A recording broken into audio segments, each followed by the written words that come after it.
नमस्कार। म आज विद्यालय समय र क्रेडिट आवर बारे अलिकति मेरो विचार चाहिँ सेयर गर्छु। यो विचार चाहिँ म शिक्षकको हैसियतले र म अभिभावक पनि अभिभावक हैसियतले दुवै हैसियतले हो। कतिपय साथीहरूलाई, महानुभावहरूलाई शिक्षक हो, शिक्षकले आफ्नो सजिलोको लागि मात्रै कुरा गर्यो भन्ने खालको कुराहरू पनि आउन सक्छ। त्यस्ता टीका टिप्पणीहरू सामाजिक सञ्जालमा पनि आएका देखिन्छन्। तर म एउटा अभिभावक पनि हुँ, मेरा पनि छोराछोरी छन् स्कुल पढ्ने। विद्यालय समय र क्रेडिट आवर बारे भर्खरै एकजना साथीले आफ्नो छोरालाई पढ्न युके पठाउनु भयो। मेरो साथीले त्यहाँ त जसको ग्रेड वा जिपिए बढी छ उसले कक्षामा कम क्रेडिट आवर पढ्दा पनि हुन्छ अरे। कम ग्रेड वा जिपिए हुने विद्यार्थीले चाहिँ बढी हाजिर हुनु पर्यो कलेजमा। जति बढी जिपिए ल्याइयो त्यति नै कम कलेज गए भयो। बचेको समयमा काम गर्न पाइयो, पैसा कमाउन पाइयो। क्या कायदाको कुरा भयो? उहाँ भन्दै हुनुहुन्थ्यो। मलाई पनि यो कुरा कायदा नै लाग्यो। वास्तवमा हामीले स्कुलमा सिकिने कुराहरू वास्तविक कामसँग सम्बन्धित त कतिपय हुन्छन्, तर वास्तविक काम नै चाहिँ होइनन्। अब वर्षौं वर्ष स्कुल गइरहेर अनि मार्क्स र ग्रेडमा मात्रै रमाएर वास्तविक काम चाहिँ कहिले गर्ने त? कतै हामीले विद्यालय समयको कारणले वास्तविक कामको संसार, विद्यार्थीको वास्तविक कामको संसारलाई चाहिँ घटाइरहेका, त्यसमाथि अन्याय भइराखेको त छैन जस्तो लाग्छ मलाई। हाम्रो पुस्ता सानो छँदा हाम्रा लागि शिक्षाको लागि, शिक्षाको स्रोत भन्ने बित्तिकै शिक्षक र पाठ्यपुस्तक बाहेक केही थिएनन्। हामीले प्रकृतिबाट, संस्कृतिबाट धेरै कुरा सिक्यौँ। त्यो पनि ठुलो कुरा हो। मनग्गे नै सिक्यौँ, अनियमित तवरले सिक्यौँ। उस बेला ट्युसन, कोचिङ नपढी हुँदैन थियो। यो स्वाभाविक पनि थियो। गाउँमा हामीले कतिले त पुस्तकालयको नाम चाहिँ मुस्किलले सुनेका थियौँ होला।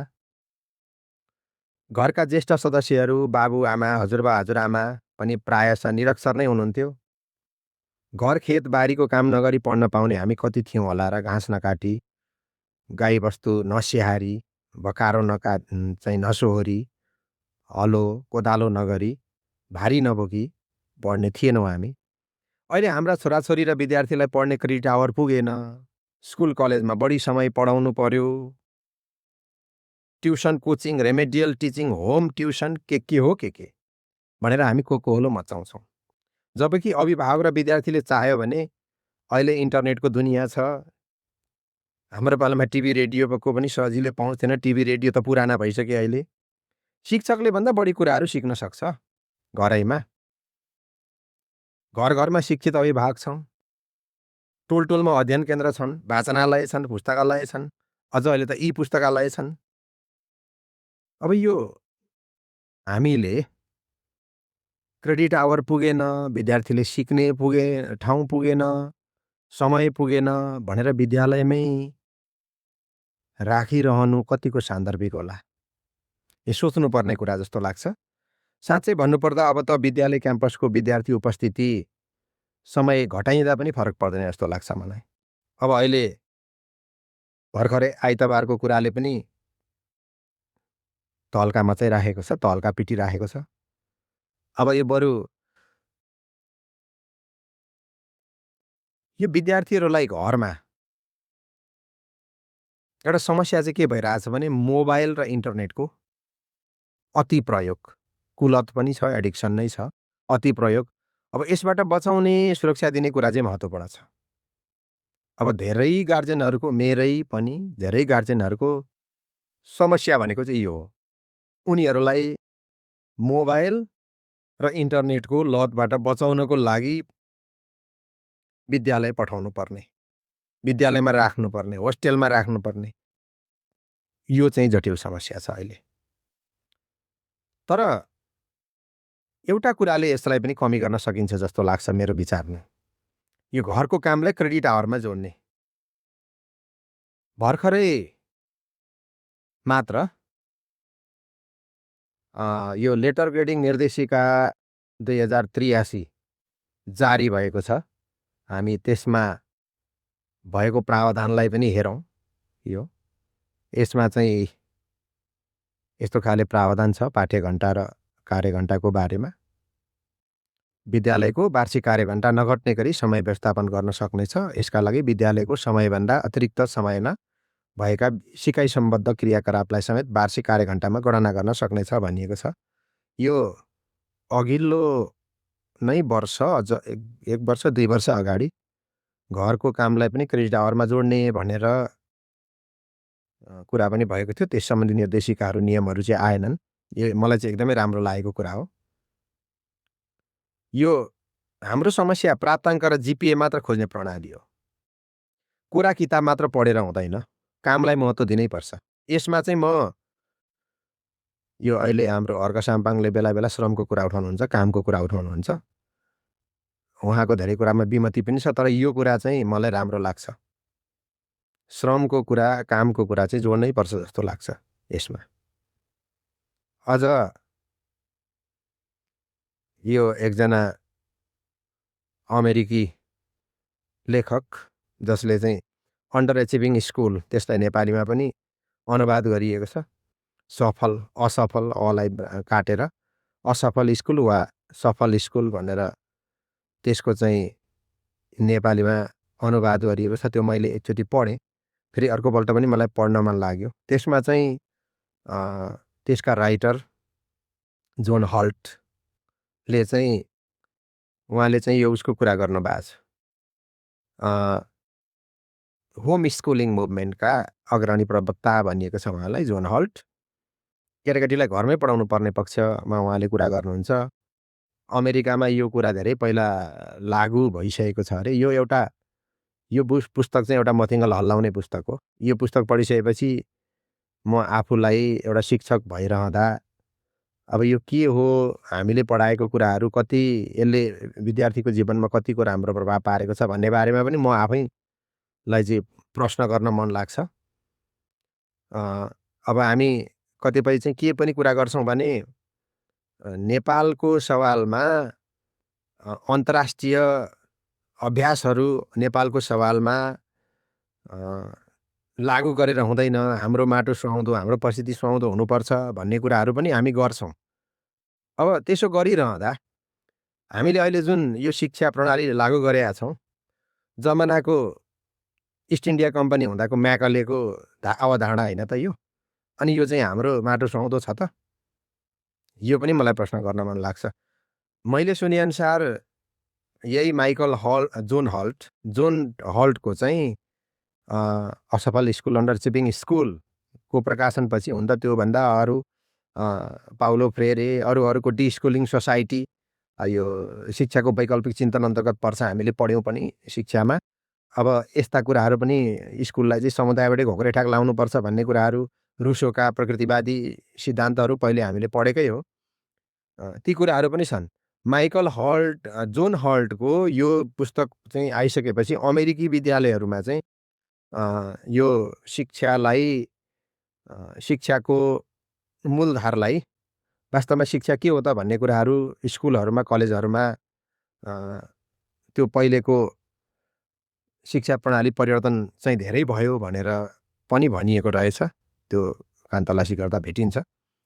अनि यो घरमा जुन काम छ क्रेडिट आवरमा जोड्ने कुरो, विद्यार्थीले सामाजिक, सांस्कृतिक, हर्यासी काममा सहभागिता जनाउनै पर्ने व्यवस्था हुनुपर्छ मेरो बुझाइमा। यो म अघि पनि भने, मैले यहाँ शिक्षक भनेर भनिरहेको छैन मैले, यो म अभिभावक पनि भएर बोलिराखेको छु यहाँ। अझ मलाई त के लाग्छ भने यो कृषि उत्पादन गर्ने र खानेकुरा बनाउन जान्ने सबैलाई अनिवार्य गर्नुपर्छ। किनभने यो आधारभूत नगरी नहुने काम हो। जोसुकैले पनि, त्यो डाक्टर होस् कि इन्जिनियर होस् कि जोसुकै होस्, खान त पर्यो। युद्ध, प्राकृतिक प्रकोप जस्ता कारणले विदेशबाट खाद्यान्न नआउने भने हाम्रो हालत कस्तो होला? अझ हामी कृषि प्रधान देश भन्न छोड्दैनौँ। हामी त कृषि प्रधान देश हो भने झन् कृषि सम्बन्धी काम त हामीले गर्न लगाउनै पर्छ। शिक्षकले, विद्यार्थीले। अब अर्क साम्पाङले त 3 दिन श्रम 3 दिन पढाइ भन्नुहुन्थ्यो। वास्तवमा सिपसँग उहाँ त्यति नै नभए पनि सिपसँग सम्बन्धित कुराहरू चाहिँ हामीले गर्न लगाउनुपर्छ भन्ने लाग्छ। दैनिक जीवन, घर, कामलाई स्कुल कलेजको पढाइसँग जोड्नै पर्छ। तर अझै पनि हामी यसो भन्न पछि पर्दैनौँ। घरको कुरा स्कुलमा ल्याउने होइन, स्कुलको कुरा घरमा ल्याउने। किन? यो धेरै पहिला हाम्रो जमानाको कुरा भयो। यो त अहिले त घर, स्कुल सबैतिर एउटै हो। स्कुलको काम झन् साह्रो घरमा आउनै पर्छ, व्यावहारिक हुनुपर्छ। अब यो मार्क्स र ग्रेडमा मात्रै इन्जोय गर्ने, त्यसको मात्रै उत्सव बनाउने समय होइन।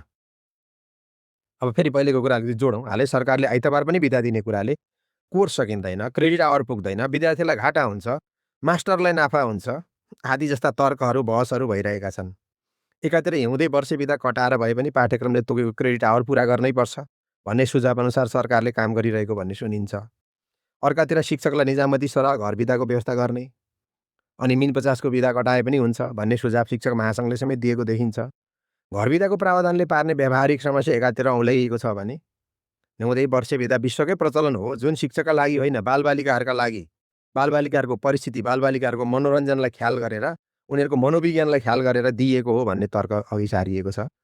अब त्यसको पक्ष विपक्षमा अरू नै कुराहरू आउँछन्। अब के गर्ने त? यो मेरो आफ्नो बुझाइमा, म एउटा शिक्षक र अभिभावक भएर हेर्दा, वर्षौँ पढाएको शिक्षक र एउटा परिपक्व अभिभावक भएर हेर्दा मेरो आफ्नो बुझाइमा आइतबारको क्षतिपूर्ति घर समाजको कामलाई क्रेडिट आवरमा जोडेर गर्नुपर्छ। यो घरको कामलाई क्रेडिट आवरमा जोड्ने कुरा चाहिँ मलाई अत्यन्तै राम्रो लागेको छ। अब हाम्रा केटाकेटीलाई वास्तविक कामको संसारसँग जोड्न ढिलाइ भइसकेको छ। वर्षौँ वर्ष स्कुलको सैद्धान्तिक कुरा कृत्रिम सिकाइ र अङ्कको पछाडि दौडाउँदा हाम्रा बालबालिका हामी जस्तै रोबोटिक कारिन्दा मात्रै बन्ने हुन् कि जस्तो लागेको छ। भर्खरै जारिएको लेटर ग्रेडिङ निर्देशिका अघि त्यहाँ अलिकति कुरा आयो। 2083ले पनि आइतबारको सिकाइ क्षति प्रयोगात्मक परियोजना कार्य मार्फत पुरा गर्नुपर्ने भनेको छ। स्कुलको यान्त्रिकताले हाम्रा बालबालिकाको स्वतन्त्र सिकाइ, लर्नर्स अटोनोमी र स्वयं सेल्फ स्टडीलाई पनि नराम्ररी ढसेको छ। उनीहरू आफूले सेल्फ स्टडी गर्ने कुराहरू चाहिँ परको कुरा सम्झन्छन्। अब शिक्षाको आदर्श उद्देश्य अन्तर्निहित प्रतिभा प्रस्फुटन गर्ने हो भन्छौँ हामी। यदि अन्तर्निहित प्रतिभा प्रस्फुटन गर्ने हो भने यो अन्तर्निहित प्रतिभा प्रस्फुटन भन्ने कुरो विद्यालयको जेल जस्तो वातावरणमा सम्भवै छैन। त्यसको लागि उनीहरूले स्वतन्त्र सिकाइ वातावरण पाउनै पर्छ। त्यो अन्तर्निहित प्रतिभा प्रस्फुटन स्वसिकाइबाट हुन्छ, सेल्फ डिरेक्टेड लर्निङबाट हुन्छ, लाइब्रेरी स्टडीबाट हुन्छ र कामको संसारबाट हुन्छ। अथवा विद्यालयको पढाइलाई हामीले खालि यो अब औपचारिकतामा सीमित गर्ने, पास फेल गराउने भन्दा अलिकति फरक चाहिँ बनाउनै पर्छ। होइन, अब हामीले अब विद्यार्थीलाई शिक्षकै गाइडेन्स चाहिन्छ, इन्स्ट्रक्सन नै चाहिन्छ उनीहरूको भन्ने लाग्छ भने हामी अब आइतबारको कुरा छुट्याउने कुरा छ, कुनै बेला हामी केही घन्टा आजको जमानामा अनलाइन क्लास पनि गर्न सक्छौँ। अथवा अब यो शिक्षण सिकाइका अरू थुप्रै विधिहरू पनि छन्। जस्तै पछिल्ला दिनमा चाहिँ हामीले यो फ्लिप क्लासरुम भनिएको छ। यो फ्लिप क्लासरुम पनि प्रयोग गर्न सकियो, अरू पनि होलान्। यो पेडागोजिकल मोडल सिकाउने, ट्रेडिसनल लर्निङले मात्रै भएन। अब यो क्लासरुमभन्दा बाहिर हामीले विद्यार्थीहरूलाई आफ्नै गतिमा, आफ्नै लयमा घरमा सिक्ने, इन क्लास टाइम अब अनि त्यस पछाडि विद्यालयमा आएर स्व स्टडी, स्व अध्ययन गरेका कुराहरूलाई चाहिँ छलफल गर्ने, टिचरको गाइडेन्समा, टिचरको इन्स्ट्रक्सनमा, त्यसो गर्न पनि सकिन्छ जस्तो लाग्छ। हवस् त, धन्यवाद।